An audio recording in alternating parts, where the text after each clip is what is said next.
E aí, pessoal, tudo bom? Como é que vocês estão? Estão preparados aí para mais uma videoaula? Então vamos lá. Né? Essa imagem aqui, ela por si só já fala algumas coisas. Você se lembra dessa imagem? Conhece essa imagem? Dá uma olhada. Pelo menos o local, vamos pelo menos para o local.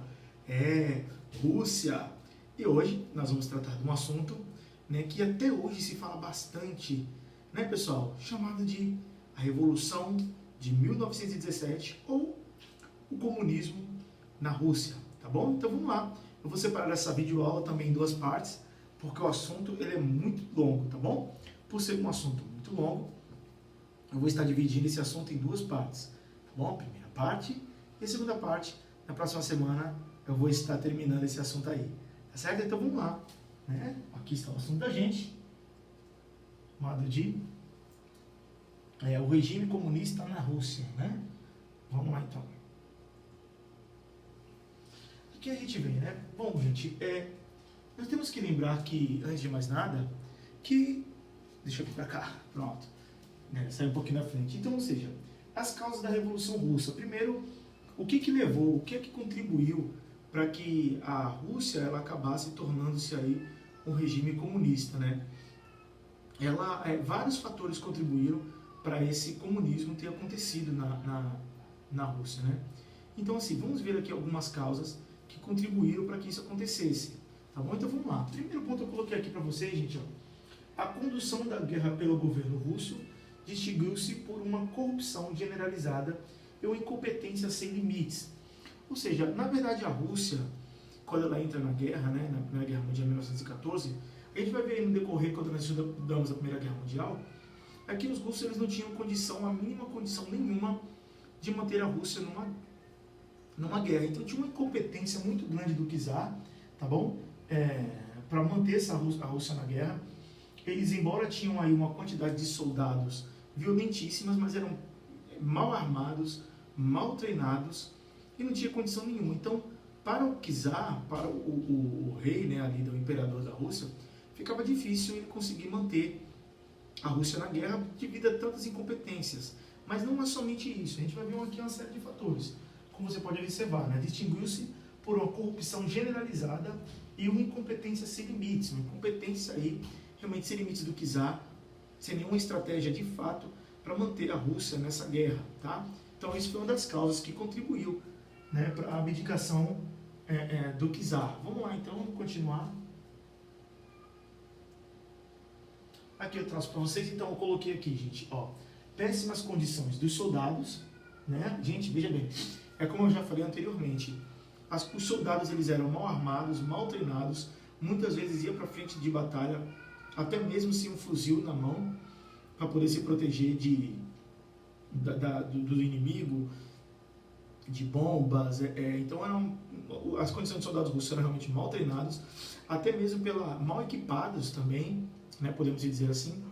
E as pessoas muitas vezes eram recrutadas às pressas, tinha um contingente muito grande, mas esse contingente que os russos tinham não deixava os russos mais fortes na questão da guerra. Então eu coloquei aqui para vocês uma imagem que você pode observar as roupas aqui dos soldados russos, né, que estavam em batalhas aí. Pode ver roupas normais, né? Então péssimos sistemas de transporte para o suprimento dos soldados. As ferrovias que existiam eram mal organizadas, muitas vezes os suprimentos não chegavam até os soldados russos na guerra, né? Muitos acabavam morrendo aí de vários tipos de doenças, gangrena, bactérias, dos machucados, porque não tinha um quantitativo de médicos suficientes com estrutura para poder cuidar dos feridos. Então a maioria dos feridos acabavam morrendo mesmo por conta das péssimas condições que existiam.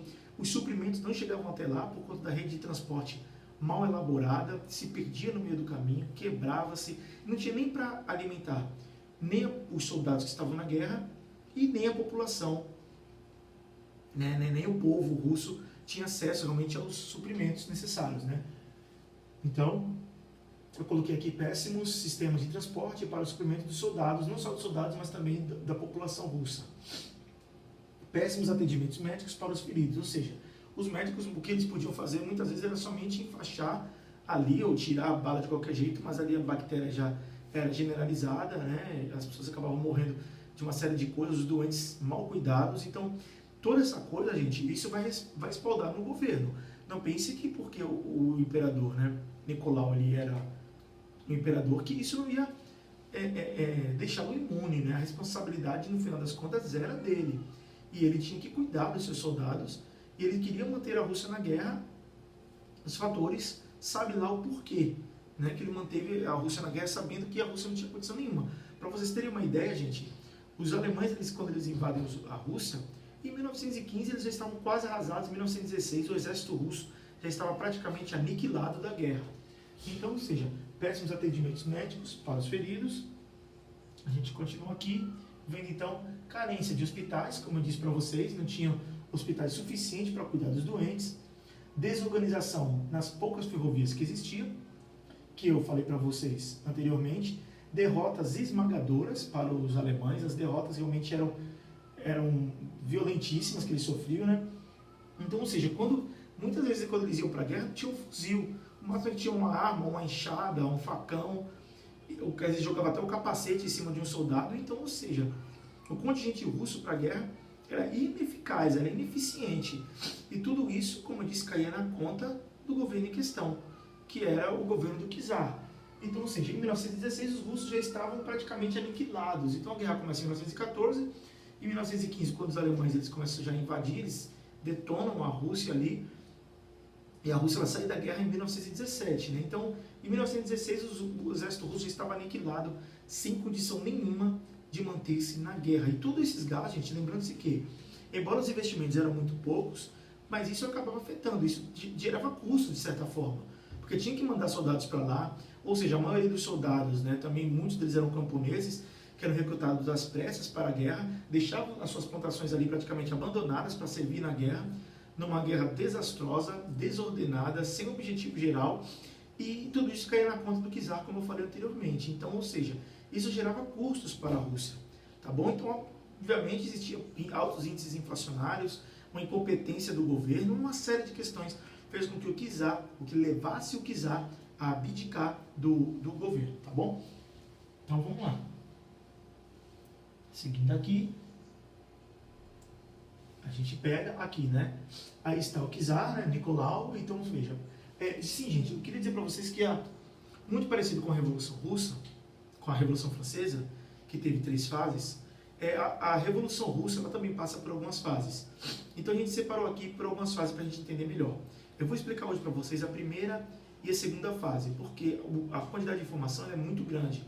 Então, vou separar falar para vocês essas 2 fases, e depois na nossa próxima videoaula eu explico a outra fase, tá bom? Para a gente poder entender aí essa questão. Então a primeira fase ela se caracterizou pela abdicação do czar, certo? Então a gente vê aqui, ó, que foi em março de 1917, né? A abdicação do czar, causa da abdicação, descontentamento com a direção da guerra, no qual eu já tinha explicado para você anteriormente, esse descontentamento com a direção. Não podemos esquecer do Domingo Sangrento, né? Quando aquela questão que ali em 1904, né, meados de 1905, quando eles vão até o Palácio de Inverno do czar de São Petersburgo, onde eles pedem ali uma constituição, né, e mesmo eles gritando que o czar viva para sempre, o czar mandou atirar nessas pessoas, as pessoas acabaram morrendo aí a tiros, mesmo uma revolução, mesmo um movimento pacífico que tinha acontecido ali na frente do palácio, ali em São Petersburgo, o Palácio de Inverno ali do czar, e mesmo assim, né, pedindo ali uma audiência com o czar, pedindo uma constituição, fazendo algumas colocações, né, mostrando as suas insatisfações. Mesmo assim, o czar mandou fuzilar todo mundo. E esse ressentimento do Domingo Sangrento ainda continuava latente dentro da população russa, o que contribuiu muito para a sua abdicação, tá bom? Então a gente traz para cá as causas da abdicação. Aí eu coloquei aqui para vocês, separei aqui nesse ponto, descontentamento com a direção da guerra, como a gente já ouvia falar, né? Como já tinha explicado aqui para vocês. Aqui eu coloco para vocês também consequente alta de preços, que eu tinha falado para vocês. Claro que os custos com a guerra automaticamente elevavam o índice aí do preço dos produtos, né? Escassez de alimentos. As pessoas, a grande maioria dos soldados eram camponeses, né? E deixavam ali as suas terras para poder lutar nessa guerra desastrosa. Automaticamente existia uma escassez de alimentos. Se tem pouco alimento, o preço do produto sobe. Tá? Aí a gente vem aqui escassez de carvão nas áreas urbanas, né? Até porque a gente sabe que o carvão era o combustível da época, e o fluxo de camponeses para as cidades, mediante a situação da Rússia, né? As pessoas elas acabavam ali saindo do campo e migrando ali para as cidades, tá bom? Migrando para as cidades, acontecia esse fluxo aí, porque o campo já não oferecia condições de tranquilidade, né? Condições de vida melhor, acabava-se aí migrando para as cidades. Vamos lá? Continuar? Então a gente vê, né? O legado de rancor deixado pela revolta de 1905, quando eu falei ali, né? As insatisfações de 1904, e lá na frente, né? O Domingo Sangrento, que aconteceu em 1905, né? Que tinha acontecido em 1905. Então, com a deposição do czar, o governo passou às mãos de um ministério provisório, organizado como Duma, tá bom? Ou seja, parte desse pressuposto aqui, o legado do rancor, como eu já tinha falado para vocês, de 1905. Então, depois que o czar ele acaba ali abdicando do trono por conta das condições, a gente vai ver aí que vai ser formada uma Duma, tá, gente? A gente deu uma paradinha aqui porque eu estava falando com a minha esposa, que estava um barulho aqui, eu estava pedindo para ela ir lá resolver o barulho, né? Não sei se é o gato, não sei o que é, então por isso que eu me distraí um pouquinho, estava tentando dar aula e conversando com ela aqui, tá bom? Então eu vim para cá, olhei, então peço desculpas, tá, gente? Eu me desconcentrei porque estava acontecendo muito barulho ali, o meu gatinho estava mexendo ali, fazendo muito barulho, estava me interrompendo, então eu fiquei assim meio perdido porque eu estava falando com ela, mas vamos lá, desculpa. Então a gente pega aqui, então ó, com a deposição do czar foi feita uma Duma. Aqui a gente está momentos aí, né, no período aí do Domingo Sangrento, tá certo? Onde pessoas acabaram morrendo, mesmo eles gritando que o czar viva para sempre. Então, ou seja, com a deposição do czar, quem assumiu o ministério foi uma Duma. A Duma, ela assumiu o ministério. A Duma é uma espécie de parlamento que existia ali na Rússia, tá bom? Então essa Duma ela assume o governo agora, e a gente vai entender aqui como é que foi esse governo da Duma. Essa Duma ela era formada aí por a grande maioria burgueses, tá certo? Grande quantidade de burgueses, outros ali com características ainda socialistas, que agora estavam no poder para poder resolver a questão da Rússia, né? Resolver como é que ia ficar essa situação, porque a Rússia agora estava, né, depois da abdicação do czar, a Rússia estava numa guerra, né, contra a Alemanha, a Áustria, né, ali, e os seus aliados, o Império Turco-Otomano, que participou da guerra, Bulgária, né, e ela estava nessa guerra. O czar vai abdicar porque sentiu toda essa pressão, como a gente viu, questão inflacionária, o preço subindo, as pessoas saindo do campo porque não tinha condições no campo, migrando para a cidade, deixando os campos abandonados. A gente sabe que a Rússia, nesse período ainda do século XX, no início do século XX, ainda era agrária, né? Ainda com características feudais ainda, tá bom? Era como a Rússia lá ainda era. E as pessoas saindo do campo e indo para as cidades em busca de melhores condições de vida. Então, quando quiser, ele abdica. Quem vai assumir o governo ali é a Duma, que é uma espécie de parlamento ali da Rússia. E agora vamos ver como é que essa Duma ela se organizou.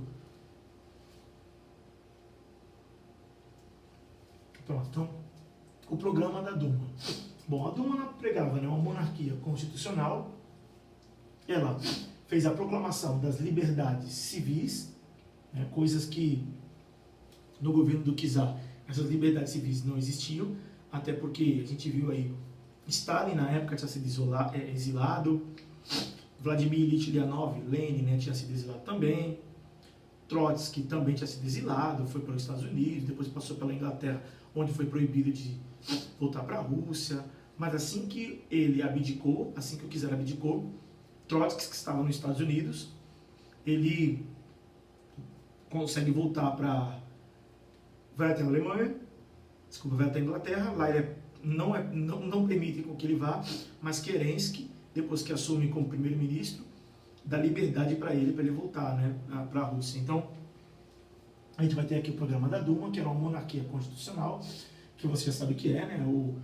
Eles eram a favor de um rei agora abaixo de uma constituição, não mais absolutista como era o czar, o imperador da Rússia, tá bom?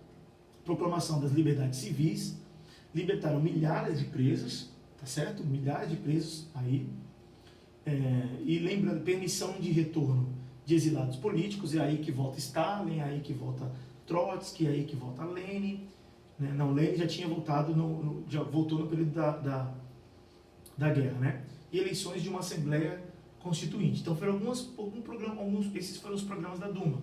Lembrando que Lenin, ele consegue se libertar, né, com a ajuda dos alemães, né, na guerra, essa ajuda dos alemães na guerra, onde ele é libertado, em troca ele ia assinar um armistício aí, um tratado de paz com a Alemanha, e ia abrir mão de alguns territórios, que era o tratado de Brest-Litovsk, que a gente vai ver lá na frente, né, onde a Rússia ia perder alguns territórios aí.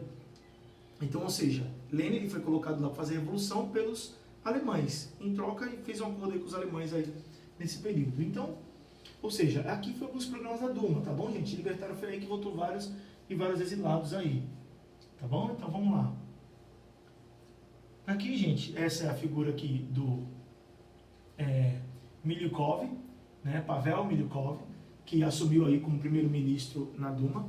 Mas o problema era o que, gente? Que uma declaração dele foi muito complicada quando ele era tão imperialista como como czar, tá certo? Porque ele não tirou a Rússia da guerra, a Rússia precisava sair da guerra, e ele acaba dando uma declaração que a Rússia iria manter as suas obrigações nas questões internacionais e que ele iria dar continuidade no programa do czar, porque o czar ele manteve a Rússia na guerra a qualquer custo, né? Manteve a Rússia na guerra. Então, ou seja, quando eles abdicam, a expectativa era que a Rússia saísse da guerra para poder se reorganizar internamente. Tá bom? Uma vez que eles perceberam também que a Rússia não tinha condição de lutar, como eu já falei anteriormente. Então, Pavel, né, Milyukov, ele acaba mantendo a Rússia na guerra e dizendo que a Rússia ia manter suas obrigações internacionais. Além disso, ele iria cumprir com as metas do imperador. E essa declaração dele, gente, realmente não tinha nenhum sentido, e isso ajudou muito com que ele também caísse, tá bom? Ele aí assumiu como primeiro-ministro, né, ia formar uma Assembleia Nacional Constituinte, a queda de Milyukov e a ascensão de Kerensky, tá bom? Milyukov, por conta dessa, sofreu muita oposição, grandes oposições, acaba aí renunciando, e quem assume no lugar dele é Kerensky como ministro da guerra e depois como primeiro-ministro. Veja, Kerensky, gente, ele também, como tinha características socialistas, né, mais socialistas e tudo tal, mas não era aquele socialista não revolucionário. Então ele vai, como que se chama, a qualquer custo, tá? E ele vai tentar tirar a Rússia da guerra, mas ele vai falar com os aliados, né, com as potências aliadas, acreditando que deveria acabar a guerra, pedir a paz, e uma guerra sem perdedores e sem vencedores, sem anexações e sem indenizações. Aí ele sairia da guerra, a intenção dele, mas os aliados eles não querem.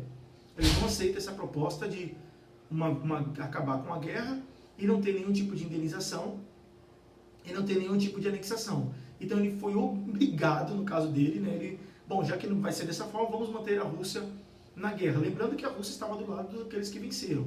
E ele acabou mantendo a Rússia na guerra, o que custou muito caro para ele também. Tá bom, gente? Custou exatamente muito caro para Kerensky aí assumir esse papel. Foi esse camarada aí que ajudou aí a Trotsky voltar para a Rússia, né? Então, ele afirmou que não reconheceria nenhuma apropriação de terras pelos camponeses e tentou instalar uma ditadura. Ora, já estava cansado da ditadura de Nicolau, né? Aquela governo absolutista. E aí os camponeses eles acabam se apropriando de algumas terras mediante toda essa situação. E ele acaba declarando aqui, ó, que não reconheceria nenhuma apropriação de terras pelos camponeses. Então, assim, essa colocação dele foi também terrível, sofreu também muita oposição, tá? E junto a isso, além de manter a Rússia na guerra, não tirou a Rússia da guerra, não assinou um tratado de paz, como Lenin fez quando ele volta junto com Trotsky, mas manteve a Rússia na guerra e não reconheceu nenhum tipo de reforma agrária, o que deixou aí os camponeses, os proletariados, extremamente satisfeitos, e principalmente os revolucionários.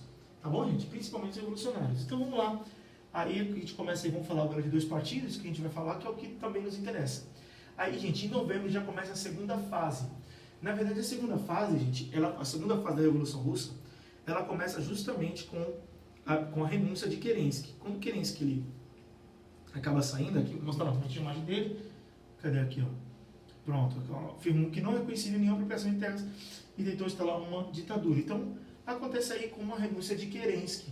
Bom, quando acontece a saída de Kerensky do poder, é que dá-se aí início à segunda fase da Revolução Russa, né, em novembro de 1917. Então, veja, existiam dois partidos aí, que era o Partido Bolchevique, né, o Partido Bolchevique, ou bolcheviques, que eram a maioria, e os mencheviques, que eram a minoria. Partido Social Democrático, que esse Partido Social Democrático, lembrando que ele era proibido de se reunir na Rússia. Lenin, como eu disse, ele ficou exilado na Suíça, né? Stalin tinha sido nas regiões mais frias aí da Rússia, aí, da Sibéria, sabe lá onde ele estava por lá, e Trotsky que tinha ido embora, passou um tempo até nos Estados Unidos, tá bom? Então, ou seja, o Partido Social Democrático, esse partido ele não podia se reunir, ele era proibido de se reunir na Rússia, então ele se reunia em outros locais. Existiam os bolcheviques, que eram a maioria realmente socialistas, e esses aqui eles iam rever essas ideias socialistas, mas também era um grupo revolucionário, mas não com os mesmos ideais daqueles revolucionários mais ortodoxos ali, como os bolcheviques, né? Mas as ideias, essas ideias de Karl Marx para os mencheviques deveria ser revista, os pontos que seriam necessários ou não, com características também burguesas, bem diferentes aí dos mencheviques, né? Os dois grupos aí que faziam oposição ao czar, tá certo? Então veja, os bolcheviques organizaram uma guarda vermelha armada e apossaram-se dos pontos estratégicos de toda a cidade. Após o início da Revolução, Kerensky ele fugiu. Aqui, gente, os bolcheviques, então, junto com Lenin, né, e com Trotsky, eles vão criar, não se esqueça dos sovietes, né, o conselho ali de soldados e operários, vai criar todo o poder dos sovietes, era o que Lenin colocava. Então, ou seja, eles vão conseguir ocupar vários prédios públicos e locais estratégicos, né? Lenin era um camarada revolucionário, fazia parte de uma nobreza de uma nobreza bem discreta ali, tá certo? Teve o seu irmão morto, né, por ter lutado por ideias revolucionárias, teve o irmão morto, formou-se em direito, era um camarada que, Lenin, ele é um cara que tinha uma oratória fantástica, falava muito bem, defendia seus ideais com muita força e mostrava a habilidade e como é que se chama? E a vontade de um Maximilien de Robespierre, tá? Então, assim, era um cara que tinha um discurso realmente fantástico, tá bom, gente? Ele convencia muita gente, era um revolucionário mesmo. Lenin, né? Escreveu alguns livros e tal, e tinha esse ardor revolucionário, tinha sido exilado outras vezes, tinha ido para o exílio, né? Outras vezes já, teve seu irmão morto, né? Então, assim, era um camarada bem revolucionário mesmo. Então, após o início, Kerensky ele acabou fugindo, aí dá-se o início então da segunda fase, né, da Revolução. Sim, esse programa que eu coloquei aqui, né, que era o que os bolcheviques defendiam, que Lenin defendia, paz, terra e pão. Esse ponto aqui, gente, ele gerou uma aceitação muito grande entre os revolucionários, bem diferente daquele de Kerensky, né, bem diferente das ideias de Kerensky, né, que não reconhecia nenhuma apropriação dos camponeses. Então esse lema, paz, terra e pão, que na verdade era o que o povo russo mais queria, paz, terra e pão. Queria que a Rússia saísse da guerra, queria um momento de paz. Então, ou seja, era o que Lenin estava propondo. Na verdade, ele falou o que o povo queria ouvir. Então, ou seja, essa ideia de paz, terra e pão soou muito bem nos ouvidos da população, que logo esse revolucionário, ele, de certa forma, foi aceito aí, ganhou as massas aí com seus discursos e com as suas ideias, né? Tá bom? Então, automaticamente o partido bolchevique ele acaba ganhando as massas aí com essas ideias. Vamos lá então, vamos ver alguns pontos aqui assim, na fase da Revolução. A gente coloca aqui mudanças revolucionárias no campo político e econômico. Então, eles implantou aí, aqui tem duas imagens, tá bom? Você pode ver aqui Lenin bem aqui e Trotsky bem aqui ao lado. Eles dois aí andaram sempre muito ponto juntos. Lembrando que Lenin não tinha ainda tanta, embora trabalhavam juntos, mas ele não tinha tanta afeição nem para Trotsky nem para Stalin, tá certo? Não tinha aquele meu favorito não deles, tá? Embora suas críticas eram bem mais ferozes a Stalin. Ele chegou a dizer que no seu legado lá, nos seus escritos, Lenin chegou a dizer que fez uma crítica a Trotsky, dizendo que ele criticava sua autoconfiança e criticava também, dizia que ele se preocupava muito com as coisas pequenas, com as coisas administrativas, tá certo? Era uma crítica que ele fazia a Trotsky. Já com Stalin, as críticas eram um pouco mais ferozes aí, tá certo? As críticas que ele fazia para Joseph Stalin. Quer saber as críticas que ele fazia para Stalin? Conta na próxima videoaula. Não vou contar nessa videoaula não, para você poder assistir. Mas eram as críticas que Lenin ele fazia a Stalin, né? E o próprio Stalin reconheceu essas críticas. Mas isso eu vou contar na próxima videoaula. Não vou contar agora não. Então vamos lá. Ele planta a ditadura do proletariado, né? Ou seja, todo o poderoso soviético, né? Que era um grupo de soldados e proletariados, tá bem? Dissolveu a Assembleia pela força, nacionalização das terras, deu aos camponeses. Tudo isso é o que o governo bolchevique fez, tá? Fiz um pouco de uma mistura aqui, juntei um pouco do que o governo bolchevique fez, fiz um pouco de uma mistura para você entender as características, tá bom? Então fiz uma mistura aí. Separação da igreja do Estado, lembrando agora que o Estado, ele bem diferente do que aconteceu nos países ocidentais. Agora a revolução deixava o Estado muito mais ateu, tá bem? Simplificaram o alfabeto, né? Simplificaram o alfabeto, modificaram o calendário para o sistema gregoriano, tá bem? Levaram o teatro a todas as artes para toda a população, porque na verdade o teatro ele era uma coisa muito mais para um grupo, uma minoria, que eram as elites, tá bem? Agora a população teria acesso a tudo isso aí. Aqui a gente vê, né, passou para os operários o controle das fábricas, nacionalização das indústrias, nacionalização dos bancos, assinou o Tratado de Brest-Litovsk e enfrentaram uma guerra civil. Aqui, gente, esse governo, o Tratado de Brest-Litovsk, né, eu já tinha falado para vocês na Primeira Guerra Mundial, mas eu vou repetir aqui. O Tratado de Brest-Litovsk, ele era, deixa eu sair um pouquinho de trás, era aquele seguinte, né, ali junto com Trotsky, ele assina em 1917, ou sai da guerra em 1917, e assim em 1918, onde a Rússia abriria mão de alguns estados, como a Finlândia, Letônia, Estônia, Lituânia, Polônia e Ucrânia, tá bom? E abrir mão desses territórios aí, tá? Então, ou seja, realmente uma exigência muito pesada, tá, gente? Extremamente pesada para a Rússia, né? Perder esses territórios era muito pesado, mas, lembrando-se que dificilmente esses territórios, esses países, atualmente, hoje em dia, né, eles dificilmente iriam aceitar esse governo revolucionário. Então eles iriam ter muitos problemas, né?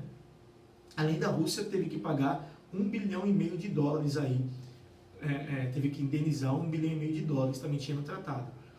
E, ou seja, dificilmente esses países, embora a perda dos territórios foi realmente bem pesada, mas tem que se dizer que dificilmente eles iriam aceitar esse novo governo. Esses países não tinham nada esses territórios não tinham nada com o governo socialista, eles não iriam aceitar muito não. Então, ou seja, para eles também conquistar, manter o domínio sobre esses países, sobre essas regiões que não aceitavam, não reconheciam esse tipo de governo, tá bom? Então, assim, foi uma perda realmente muito grande. Lembrando-se que no Tratado de Versalhes, a Rússia teve que indenizar em $1,5 bilhão, a Alemanha no Tratado de Versalhes teve que fazer isso 20 vezes mais, perder 20 vezes mais do que tudo isso. Então, assinou o Tratado de Brest-Litovsk, enfrentaram uma guerra civil, né? Porque os países os capitalistas que viviam ali, os generais também capitalistas que viviam ali, os proprietários, né, que perderam bancos, perderam empresas, perderam fábricas, perderam terras, eles estavam insatisfeitos e obviamente teve uma guerra civil, onde eles não aceitavam ter perdido suas terras e ter entregue isso aos pobres. E obviamente que eles não estavam nem um pouco satisfeitos com isso daí. Então, ou seja, começa uma guerra civil, tá bom? Uma guerra civil aí, dá-se início, deixa eu ver aqui, 29 minutos, meu tempo acabou? O tempo acabou, pessoal. Poxa vida, que peninha, né? Aí, né, mas na verdade, gente, é porque o aparelho ele suporta aí, no máximo aí, 30 minutos, às vezes eu ainda consigo apagar alguns vídeos e chego a 35 minutos, mas a nossa videoaula tem que parar por aqui, tá bom, gente? Não dá para continuar, mas eu vou continuar esse assunto com vocês na nossa próxima semana, tá bom? Vou estar postando aí o link para você entrar na nossa videoaula, para você poder entender todo o processo da Revolução Russa. Tá bom, gente? A nossa videoaula vai ficando por aqui. Espero que vocês tenham entendido, espero que vocês tenham gostado, né? E não esqueça aí de deixar o seu ok aí, fazer seus comentários aí na videoaula do professor, tá bom? Então, gente, um grande beijo para vocês, fiquem com Deus e até a próxima. Tchau!